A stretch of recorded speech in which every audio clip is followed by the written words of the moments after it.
Hilig ka rin ba sa kamote?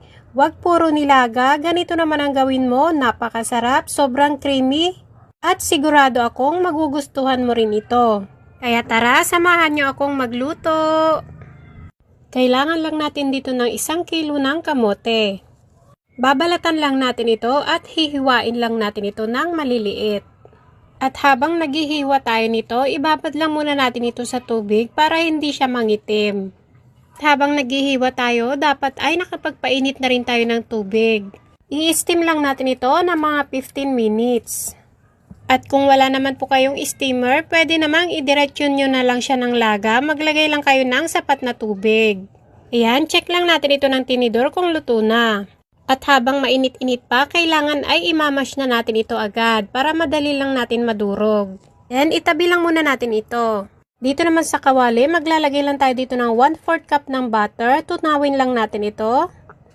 Then maglalagay tayo dito ng 1 pack ng all-purpose cream. Okay lang naman kahit hindi siya chilled. At isunod na rin natin yung ating 1 can ng condensed milk. Pwede namang wag nyo ilagay lahat yung condensed milk. Okay na yung 3/4 can kasi itong gawa ko medyo natamisan talaga ako. Kapag ganito na yung itsura niya, medyo hinaan nyo na yung inyong apoy. Maglagay lang tayo dito ng konting asin.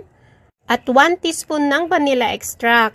Lutuin lang natin ito ulit ng another 5 minutes. Take note po kailangan ay malapot na yung inyong sauce. Ganito dapat yung magiging consistency niya. At bago natin ilagay yung ating kamote dito, ay maghihiwalay lang muna tayo dito ng pang-toppings natin. Hiwalay lang ako dito ng mga 3 sandok. Ayan, pwede na natin ilagay yung ating kamote. Medyo nakakangalay nga lang ang paghalo dito, pero worth it naman kapag naluto na siya.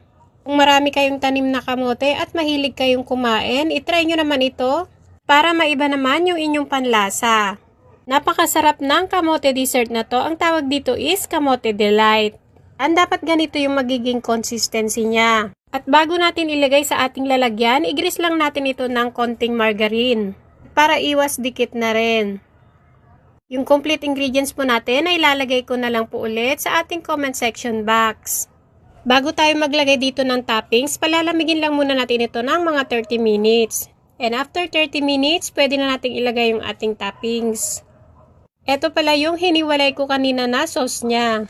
Para hindi tayo maumay, maglalagay din tayo dito ng toppings na cheese.